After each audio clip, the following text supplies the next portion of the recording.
Jaya Radha Madhava Kancha Bihari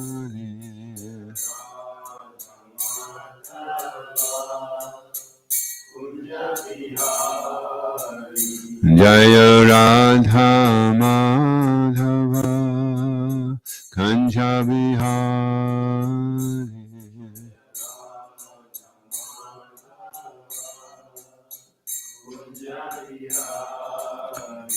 Jaya Gopijana Vallabha Giri Baladari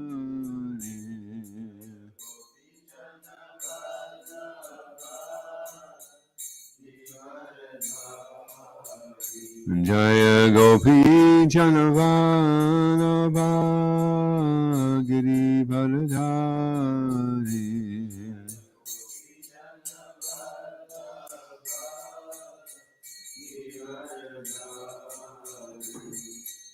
Yashodanandana Brajajana Ranjana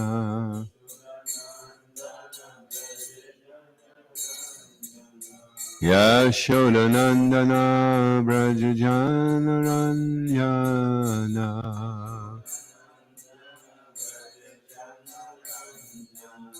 Yamunatira Vanachari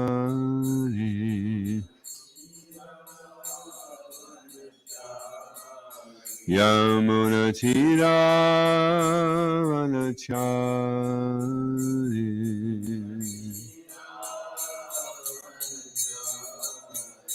Jaya Radha Madhava Kunja Bihari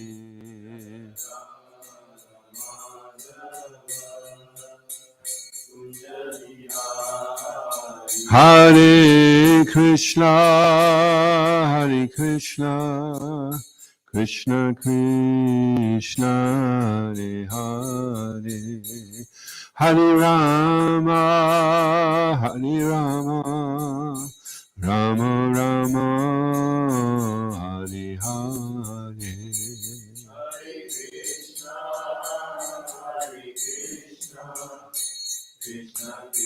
Hare Hare Hare Rama Hare Rama Rama Hare Hare Hare Krishna Krishna Krishna Hare Hare Hare Rama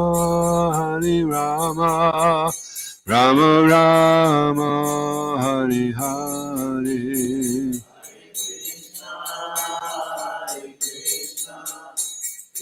Krishna Hare Hare Rama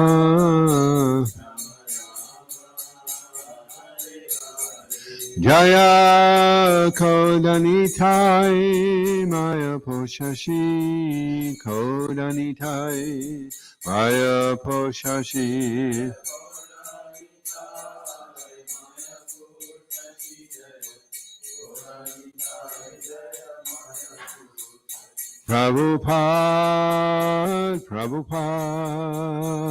Prabhupada Jaya Jaya Prabhupada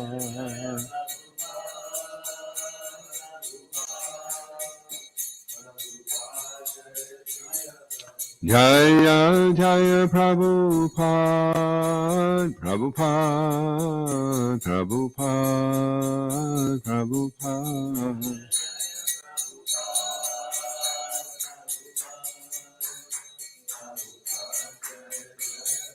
Jaya Jaya Gurudev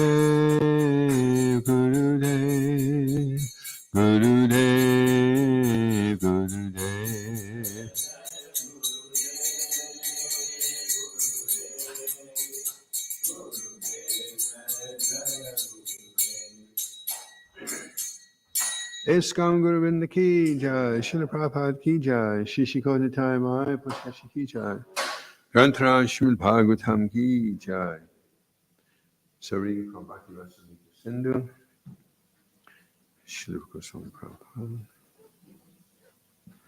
And this is the chapter entitled How to Discharge Devotional Service. So then it's going through the principles. The important items are as follows. So this is number 11 of the important items. 1 must render personal service to the deities. 12, 1 must sing. 13, 1 must perform Sankirtan. 14, 1 must chant. 15, 1 must offer prayers. 16, 1 must recite notable prayers. 17, 1 must taste Maha Prasad, food from the very plate offered before the deities. 18, 1 must drink Charnamrita, water from the bathing of the deities which is offered to guests. 19, 1 must smell the incense and flowers offered to the deity. 20, 1 must touch the lotus feet of the deity. 21, 1 must see the deity with great devotion. 22, 1 must offer arti, artik at different times. 23, 1 must hear about the Lord and his pastimes from Srimad Bhagavatam, Bhagavad Gita, and similar books. 24, 1 must pray to the deity for his mercy. 25, 1 should remember the deity. 26, 1 should meditate upon the deity. 27, 1 should render some voluntary service. 28, 1 should think of the Lord as one's friend. 29, 1 should offer everything to the Lord. 30, 1 should offer a favorite article such as food or garment. 31, 1 should take all kinds of risks and perform all endeavors for Krishna's benefit. 32, in every condition, one should be a surrendered soul. 33, 1 should pour water on the Tulsi tree. 34, 1 should regularly hear Srimad Bhagavatam and similar literature. 35, 1 should live in a sacred place like Mathura, Vrindavan, or Dwarka. 36, 1 should offer service to Vaishnavas, devotees. 37, 1 should arrange one's devotional service according to one's means. 38, in the month of Kartik, October and November, 1 should make arrangements for special services. 39, during Janmashtami, the time of Krishna's appearance in this world, 1 should observe a special service. 40, 1 should do whatever is done with great care and devotion for the deity. 41, 1 should relish the pleasure of Bhagavatam reading among devotees and not among outsiders. 42, 1 should associate with devotees who are considered more advanced. 43, 1 should chant the holy name of the Lord. And 44, 1 should live in the jurisdiction of Mathura. Shri Bhakti Rasamrita Sindhu Ki Jai. Om Namo Bhagavate Vasudevaya.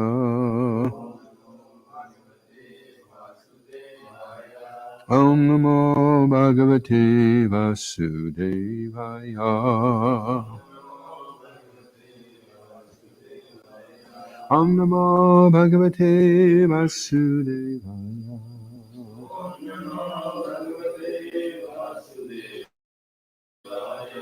We're reading the 7th canto of chapter 8, entitled The Lord Slays the King of the Demons, and we're on text 44. Shipitara Uchu Shradani No Dibubuje Prasavam Tanuja Shradani no Didubuje Prasabam Tanujaya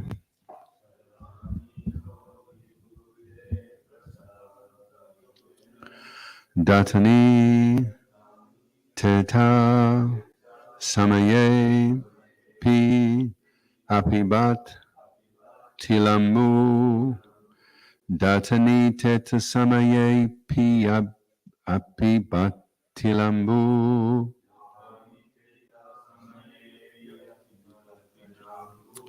Tajodaran Naka Vindina Vapad Ya Achat Tajodaran Naka Vidina Vapad Ya Achat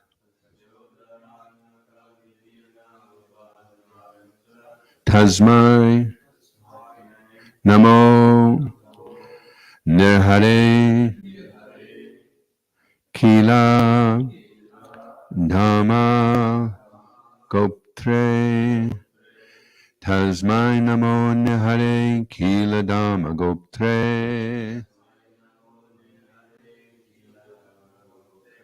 Shri Pitra Uchu Shradani no Dibu Puje Prasabam Tanuja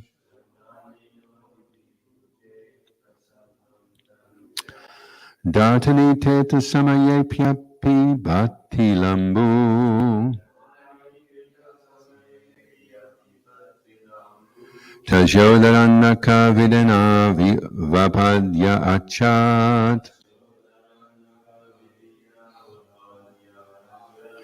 Tasmai Namo Nihare Kila Dhamma Goptre Shri Pitra Uchu Shradanani no Dibi Buje Prasam Tanujaya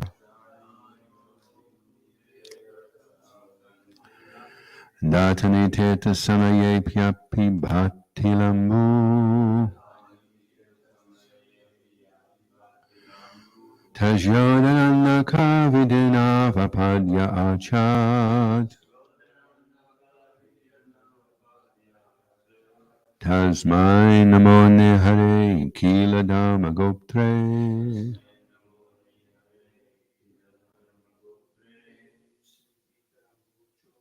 Shri Pitra Uchu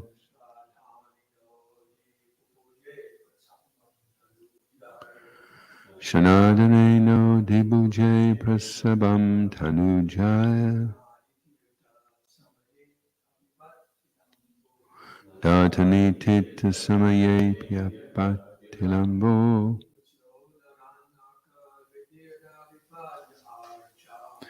Tajodanaka Vidyanata Vapadya Acha Tasmai Namo Nihare Kila Dhamma Goptre Shri Pitra Uchu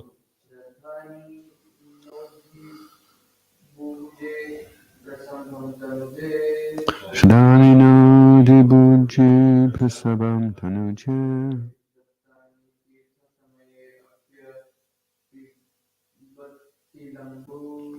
Datani Tita Samaye Pyapi Bhatti Lambu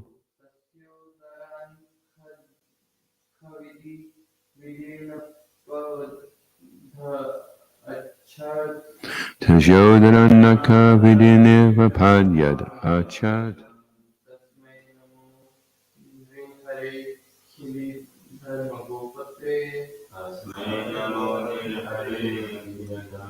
Goptre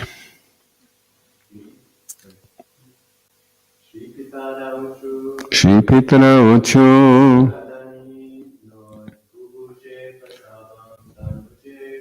Shadani Namo Dibuje Prasam Tanuje Tatatani Tita Samaye Pyapi Bhatti Lambu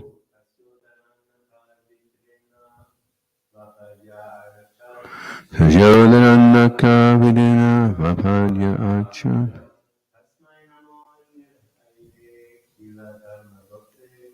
Tasmai Namo Nihare Kila Dhamma Goptre Shri Pitana Uchu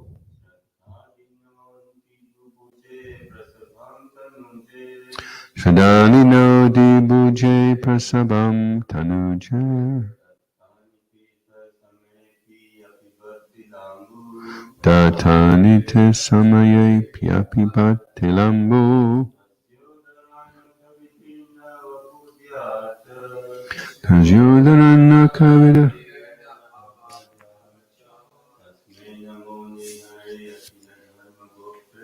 Tasmai Namo Nihare Kila Dhamma Goptre Shri Pitra Uchu The inhabitants of Pitraloka said,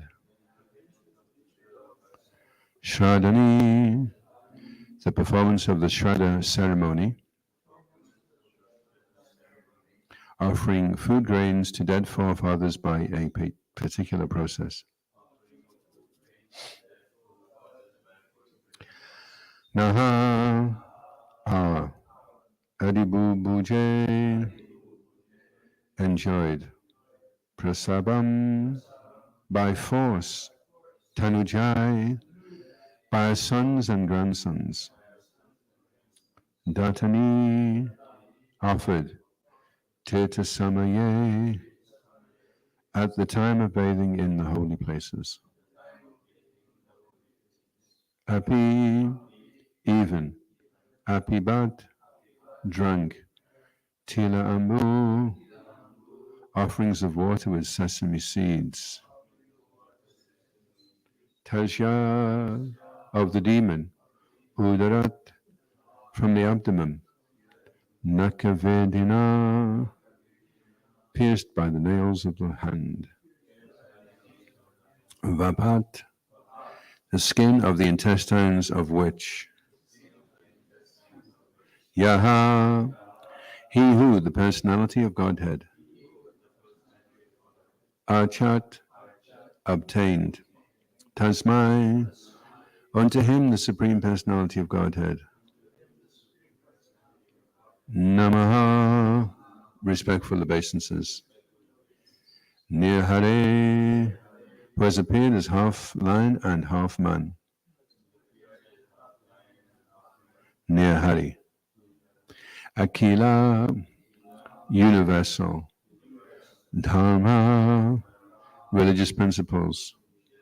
Goptre, who maintains.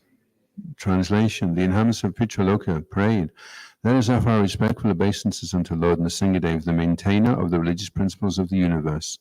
He has killed Hiranyakashipu, the demon, who by force enjoyed all the offerings of the Shraddha ceremonies performed by our sons and grandsons on the anniversaries of our death, and who drank the water with sesame seeds offered in holy places of pilgrimage.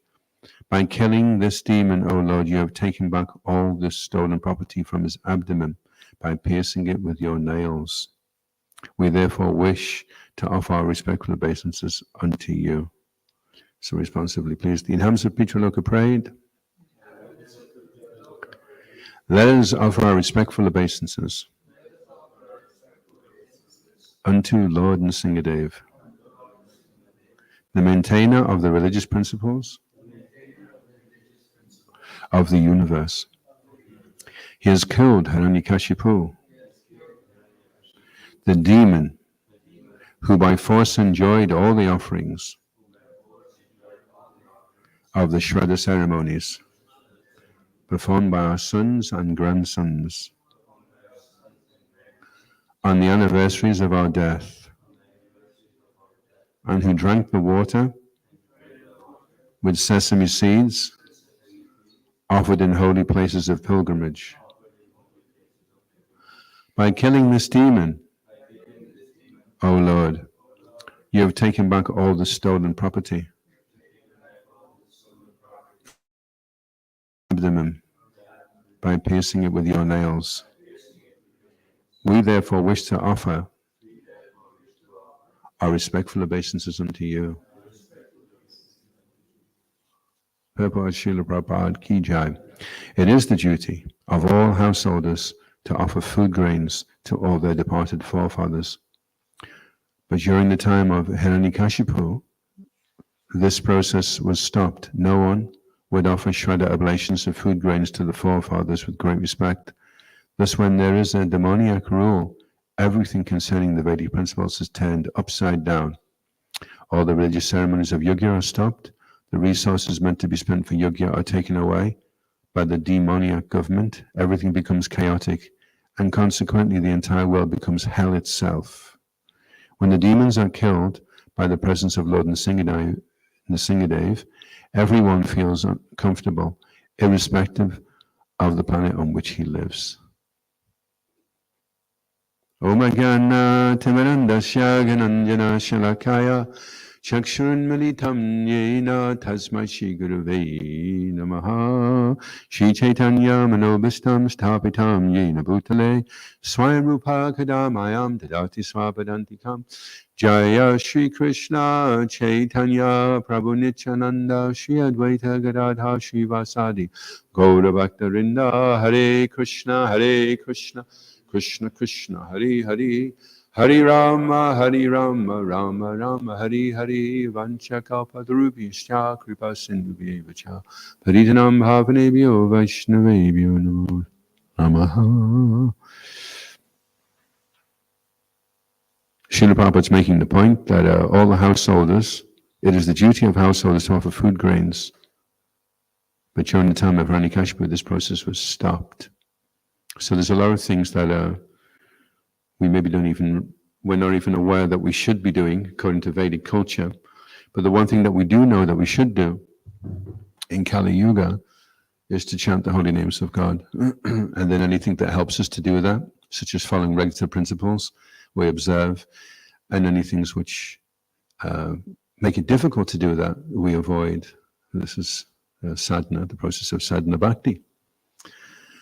So luckily, because we are following the Yuga Dharma, the chanting of the holy names, then whatever other duties that would normally be incumbent upon us, we're relieved of those.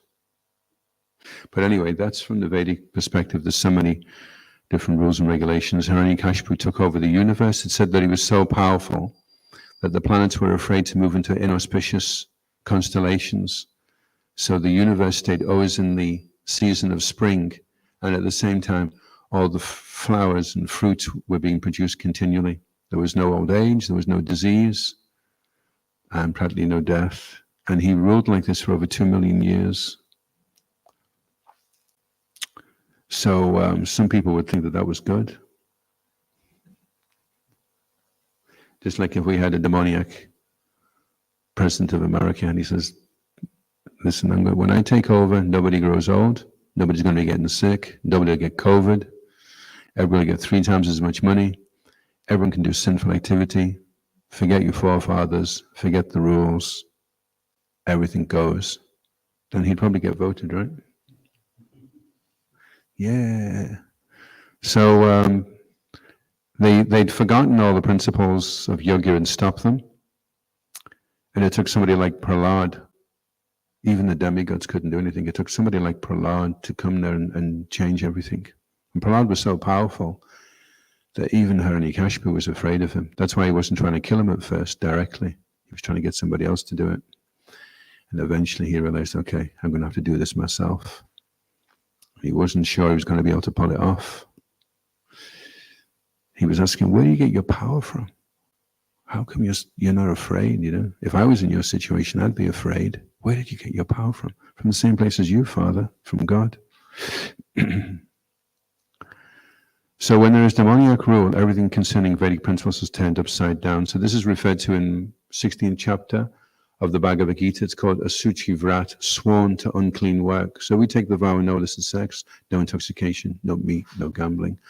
In a demoniac society, they take the vow to every day have illicit sex, every day make sure they kill something and eat it, every day put some money on gamble, and every day take some intoxication. Sworn to unclean work, Asuchi Vrat. We take Suchi Vrat, they take Asuchi Vrat, sworn to unclean work. So when the Vedic principles is no longer there, there's a charity now. I stopped somebody in Glasgow a couple of years ago. What are you collecting for? He says, I'm collecting for, we are a board of investigators, and we're set up to examine the curriculum. And I don't know if you're aware of it, but they're teaching 11-year-old children things that they should be doing with themselves to become more aware of their sexuality. And we're against that. We think the children are too immature at the age of 11 to be told and encouraged to do these types of things. And the children are also being encouraged to try same sex before they make their decision. So there's a charity set up to intercept the curriculum and look at it and say, what are you teaching these kids? So this is the Vedic principles turned upside down. We're instead training the children to become demoniac, to not believe that there's a God, to not believe that there's any rules or regulations that have to be followed. and there's no real reactions. As long as you're a financially viable commodity in the system, then you can play your part. And so everybody is trained up to be consumers. And the best consumer is the one that buys the most disposable things, because if you can buy trash, then we can keep selling you things over and over again, things that break down after a year or two. So they know how to build things that can last a lifetime, but building things that last a lifetime can only get sold once. So instead, let's build a garbage car. It looks good for 3 years. As soon as you get, have you noticed with cars, as soon as you get a dent on them, they just look garbage. It's like the whole illusion just breaks at that point. You know, it's just a piece of tin. Everyone's going around in their car. As soon as you get a bump on it. So that's what they're doing. They're creating this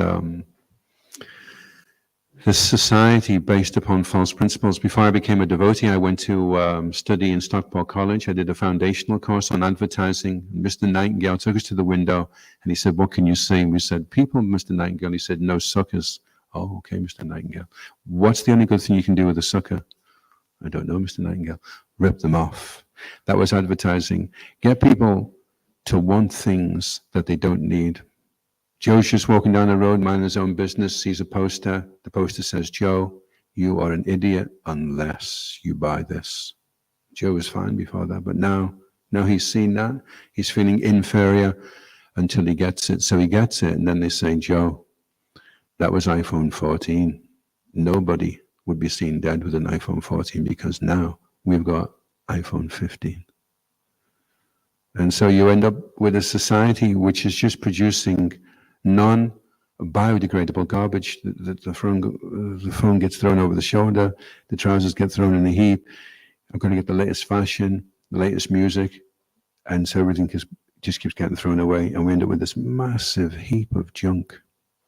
That's the only after effect, really. In Kali Yuga, they say different Kali Yugas, and the previous Kali Yuga was the significant thing was space travel. And in this Kali Yuga, the significant thing is rubbish, garbage, and automobiles. That's the significant thing in Kali Yuga, in this Kali Yuga. So that's a demoniac. It's non-sustainable.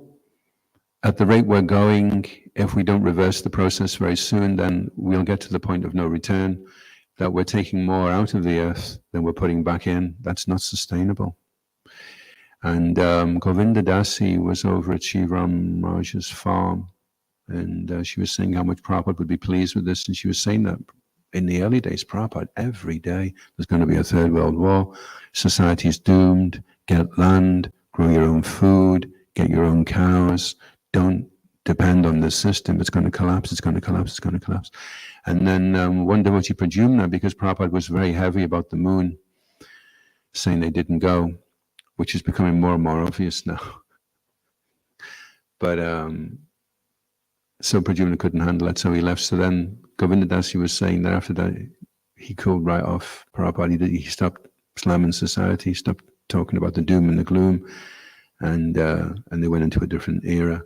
But up until then he had, and she was saying Prabhupada would have been so pleased with this farm in Samaj in Hungary. It's 700 acres. They've got this amazing goshal, and they've got the system of storing the food. They've got these kind of under the ground. They keep everything cool. You go down into the steps and it's dark, cool, and they store all the food in there, and then they have their own grains, nuts, fruit, everything, all there. And that's what Prabhupada wanted. He said, don't depend upon this system because it will collapse. And then they'll be looking, well, who's walking the talk? Everyone's saying that society is wrong, but who's showing the viable alternative? Who's living off the land? You know? And it's not so easy to do. It takes hard work. Just trying to maintain. We're not really doing very much here in our 10 acres. I'm just trying to keep the weeds in order and mow the grass and a few things. And even that is like, oh, it's too much. I can't handle it. So it's hard work. And we're so used to just turning a tap and getting water and flicking a switch and getting light. But on the farm at Shiv Ramraj, they have to pump the water. They have just solar lights, small lights, and they have this big wood burner. You have to get up early, put the wood in, and it heats everything up. And then you have hot water stored in the tank, and then you can use that for a certain period of time. Everything has to be measured and carefully used. Nothing can be wasted. And we learned the same thing. My wife starts getting on my case because when I turn the tap on, I've got this little dribble coming out. And she's going, "Why don't you wash your hands properly?" Because I traveled in a motorhome for over 15 years, and we had to save the water. We had to be very careful. And I saw something on Instagram which was really interesting. It was showing you the earth, and then it shows you all the water shrunk up onto the earth, onto the surface of the earth. And it's about the size of a pea compared to the rest of the earth. There's not actually that very much water. It just looks like it because it's all stretched out. And it seems to be quite deep here. But compared to the earth, how deep the earth is, it's this like tiny, tiny membrane of water. And then the tiny membrane of atmosphere. And we're running around on it, burning plastic and firing off nuclear bombs and doing all kinds of crazy stuff. And it's such a fine balance, Kamala Dala Jivana Dalamala. It's tottering. Everything is just so precarious. And then people are going around trying to be like, if you're going to be like Hiranyakashipu, then you need the power to pull it off, not just like a fake Hiranyakashipu. Shishikori Taiman, Poshashi Ki Jai. She tells Nath Maharaj Ki Jai. She Gere Hailao Ki Jai. She sing the Bhagavatam. Any questions or comments? Yes, Kartikeya. Hare Krishna, Prabhu. Hare Krishna. In the purport, Yeah. Prabhupada writes, it is the duty of all householders to offer food grains to their departed forefathers. Yeah. So does that include also Vaishnavas? Well, I thought I covered that initially by saying if we're chanting, we're covered for everything if you're chanting. Otherwise, there's so many. We're indebted to so many things. Forefathers, we're also indebted to the demigods, providing a facility for us. Our parents as well. All our different relatives that have helped us in one way or another. And then as soon as you take to devotional service, then they get so much more benefit than they would get if you were just following all the normal karmakanda and rituals and ritualistic ceremonies. That's the significance of pure devotional service. If it's not pure devotional service, then it may be that you do owe some debt and that you should be, so the real thing is that why not just render pure devotional service then? Because from the translation, it looked like the Pitras, they were only thanking Narsingadev because, okay, now our sacrifices are started again. Yeah. Now we'll be getting food again. Yeah. Yeah, that's why these are preceding, these are all different prayers being offered. You scratch my back, let me scratch your back. And then Prahlad steps forward. No one has asked Hiranyakashipu, asked Lord Nrsingadev to forgive Hiranyakashipu. No one has asked. Everyone's go, wow, that's so good. You ripped him apart. Great. We're getting the sacrifices now. Harry Bol, you're so cool. Thank you. Then Prahlad steps forward and says, my dear Lord, could you please forgive Hiranyakashipu? You can imagine all the demigods are like, you kidding? We're so glad to get rid of this guy. What are you talking about? Should have made his death slower. And Prahlad's like, he was kind of mixed up a bit, just, he's a nice guy, really, deep down. So that's it. That's the difference. And they say that if you defend, the best way to build up relationships is to defend those that are absent. So if you're hanging out with somebody and all he's doing is criticizing people all the time, you can be pretty sure that when you go around the corner and he stops the next person, it'll be you he's criticizing. Whereas if you're with somebody and they're saying, well, I don't think you should be so harsh on him. You've got to take it into account. He came from a rough background. His parents weren't very good. Maybe he was working late. That's why he could make it for Mangalati. And he's always defending someone that's absent. So at first you're thinking, oh, I thought he would agree with me. But then later on you realize, wow, he'd probably do the same for me. And in the same way, Prahlad is defending his father in his absence. So then, the demigods are realizing, That's pure devotion. That's why we're here, and we're probably going to be taking birth again. And this one, he's really well situated. We're thinking we're well situated because now we're protected and everything's going to be fine. But he's really the one. He's the one that's going to be going places. He's the Mahajan. He's really setting the example, the gold standard for what devotional service is. And it's not easy. I mean, look what he went through. So everyone likes the idea of being a pure devotee, but the idea is a little bit different from the practice. We all like the idea, right? Oh yeah, I want to be a pure devotee, Haribol. Okay, well this is what it means. It means unmotivated and uninterrupted devotional service. And we've just been reading in the Nectar of Devotions, so many of the important items are the deity, remembering the deity, serving the deity, meditating on everything, the center of our whole Krishna consciousness. We wouldn't have any prasadam if it wasn't for the deity. No deities, no prasadam. And if there's no deities, there's no holy Dham. The Dham manifests, Navadvip Dham manifests as Gauranitai being pleased, then the Dham manifests. And the more they're being neglected, the more the Dham recedes. So we want to reside in Mathura, in a holy place. Navadvip and Mathura are the same. And that will only be possible if the deities are pleased. How do we know if the deities are pleased? Because practicing Krishna consciousness becomes very easy. And so that's why we have second initiation. We have first initiation to encourage the devotee, and then second is when devotional service really begins. And then it's for the deity. We don't take second unless we're going to be doing pujari work. What's the point? As soon as you get second initiation, Prabhu, could you offer Mangalati? Prabhu, could you learn how to do puja to the shalagrams today? Prabhu, could you cook? There's so much services there. And what's that meant to do? That's meant to regulate you and make everything very precise. If it's feeling based, if our devotional service is based upon, well, I feel like doing it, and if I don't feel enthusiastic, well, I don't feel enthusiastic, But devotional service isn't based upon how you feel. It's based upon principles. It's based upon what you understand, based upon commitment, Vaidhi Bhakti. You do it whether you feel like doing it or you don't feel like doing it. That's devotional service. And then from Vaidhi Bhakti, then you feel like doing it all the time. That's Raganuga Bhakti. That's when it becomes spontaneous. You spontaneously want to do it. You spontaneously want to follow. Yes. And then the Vigraha Prabhu. Where exactly is the Pitralok in the 14 planetary systems?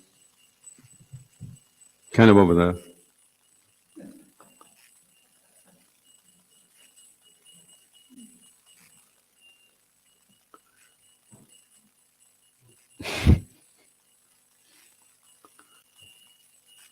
Any other questions or comments?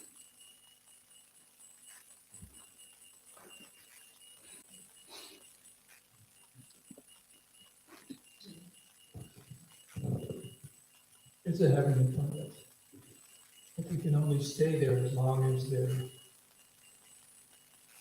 descendants are performing these ceremonies, then they never come down. So that's where we're pretty happy in this verse, because they're kept there by the Shraddha, and that's where the word putra comes from. I mean, putra, who delivers the forefathers from hell. Yeah. Now, one thing is, there's actually a Vaishnava version of the Shraddha, and there's Karmakanda. In Karmakanda, you see the priests, they take the rice, and there's this whole ceremony where they try to, first one, the person passes away, they move all these mantras, they're moving the soul from a subtle body, so they don't become afraid of ghosts, and then they gradually, move them up into the picture world.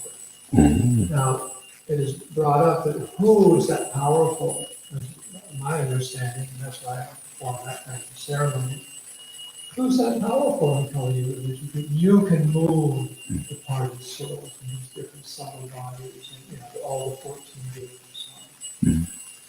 And they don't offer the rice or anything like that, but in the Vaishnava Shraddha you perform, you take Mahaprasada. The rice is Mahaprasada. The deities And you take that Mahaprasadam and it's offered pieces of Agni with their names. Agni takes the Mahaprasadam and it's all hand off all the way to Vishnu, and Vishnu takes the benefit of Mahaprasadam and gives it to the departed soul. See, it's a one way of giving them prasad. And same with the tartana, you're offering the sesame seeds and you're chanting the mantras. These are all just, I tell people it's a care package.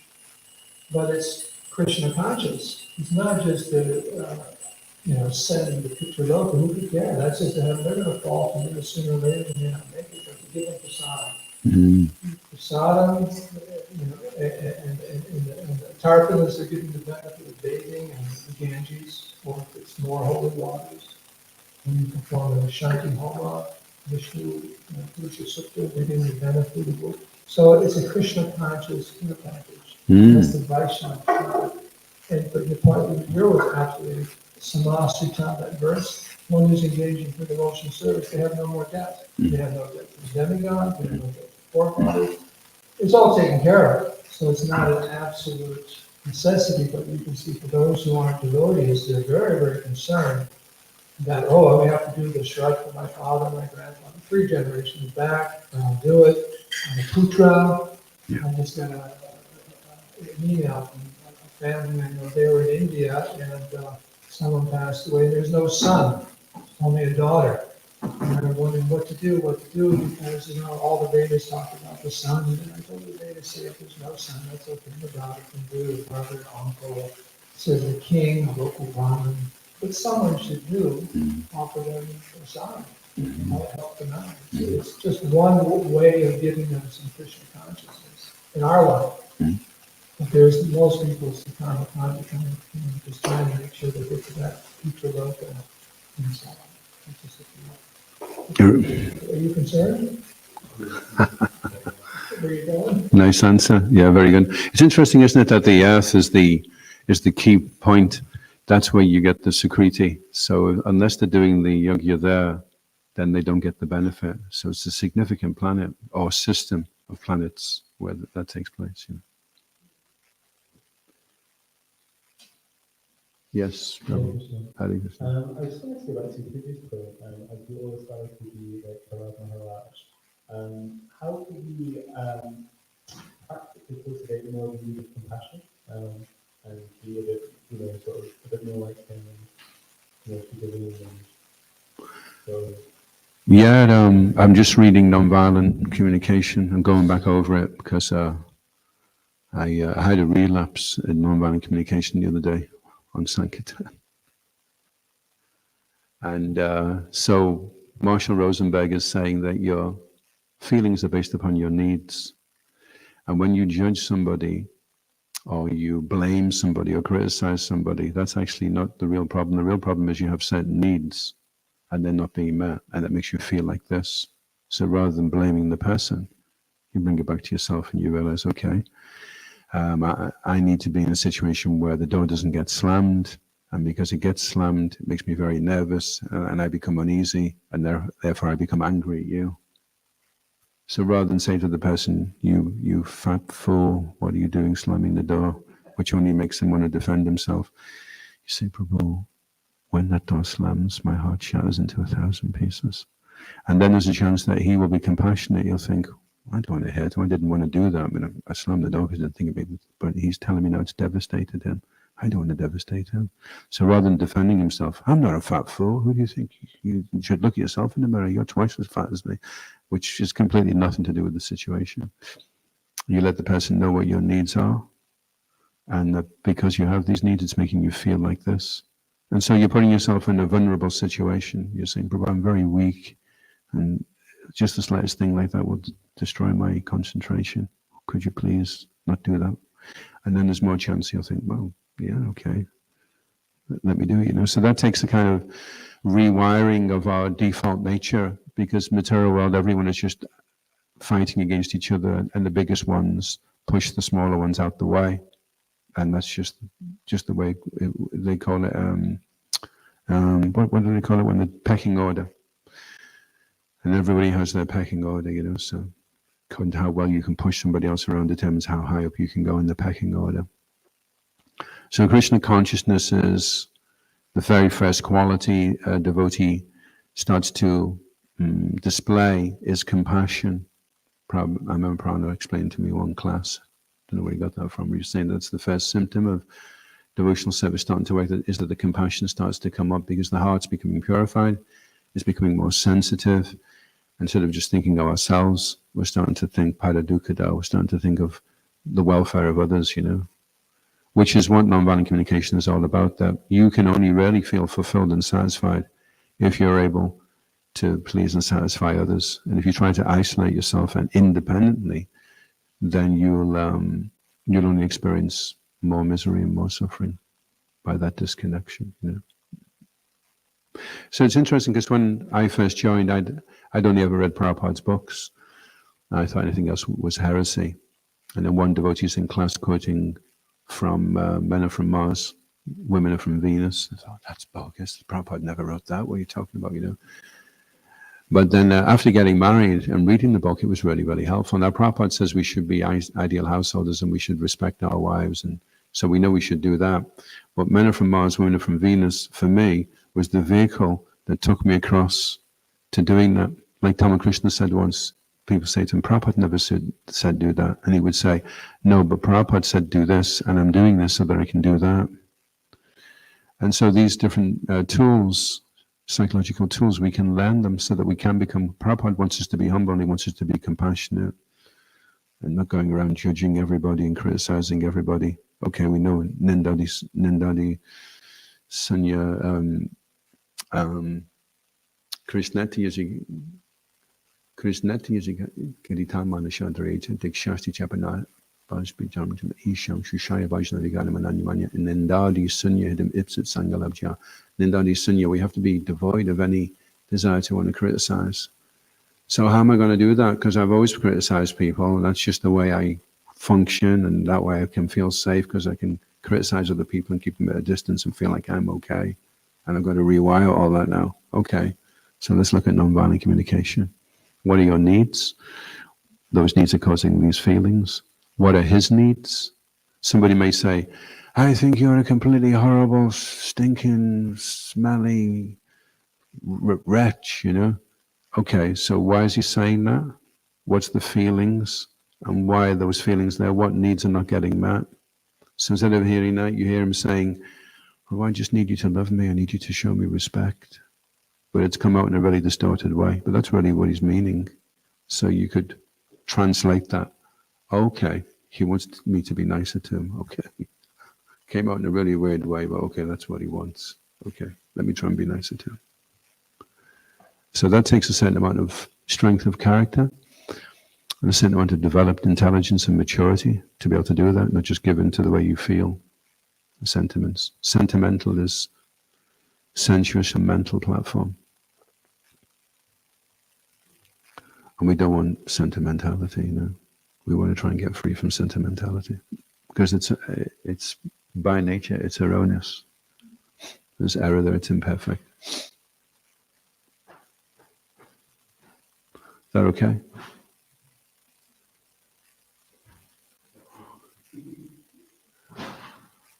Yeah, it's interesting. We had Bhakti Raghava Maharaj, and he was giving class in Om Sri Om, and he says, anyone here interested in psychology? I think 2 people put their hand up. He's like, well, I think we should all be, because we're all involved in psychology, aren't we?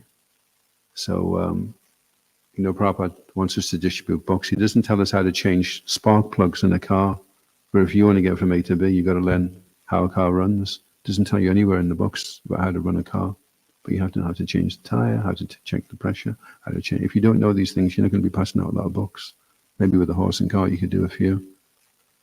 So Prabhupada's telling us so much stuff to do in the books, unless you know psychology, unless you know how your mind functions and other people's are, and how to get the best out of yourself and others, then it's not going to work.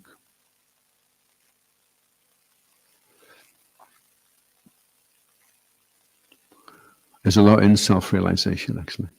Because before we start looking at our swarup, you have to look at the mess that you're in, and how messed up the false ego is, and how influenced by the mode you are, You have to look at the false ego first, because unfortunately you've got one. And then you can look at how to disentangle yourself, and then we can start looking at the Swarup. But the first part of self-realization is quite messy, because there's a lot of bad stuff there, bad attitude, conditioning, habits, influences by the emotive nature. And that's all got to get cleared out. That's a nata nivritti. 75% cleared out, then nishta, then ruchi.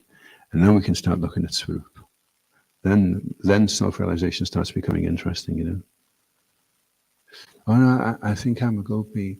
I'm going to start wearing a sari. I remember I was on the bus in Vrindavan and there was somebody there, a man in a sari, and I looked around because I did a double take with it.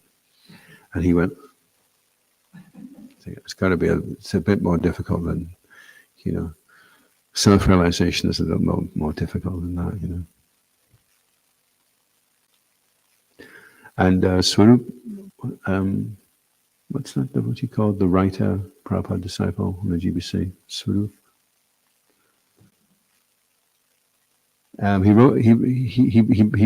He's a real scholar, and he was saying that the problem in ISKCON is devotees never get out the other end of anata nivritti. They go into anata nivritti, and that's the most you see of them. Bye. That's it for the rest of their life. They're just battling all the time with all the unwanted things.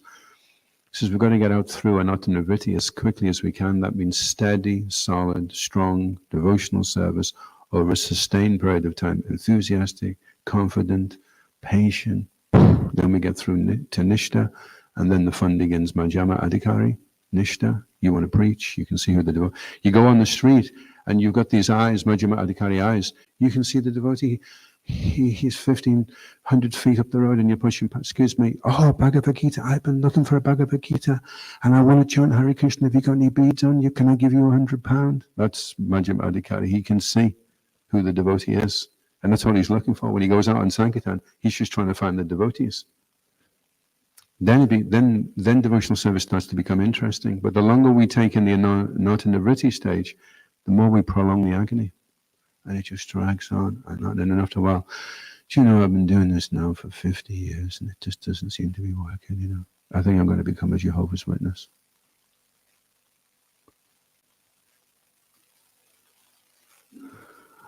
Okay, I'll finish there. ISKCON Guru Vrinda ki. Yeah. Srila Prabhupada ki. Yeah. Gaura Premanandi Haribol. All of you, ki jai.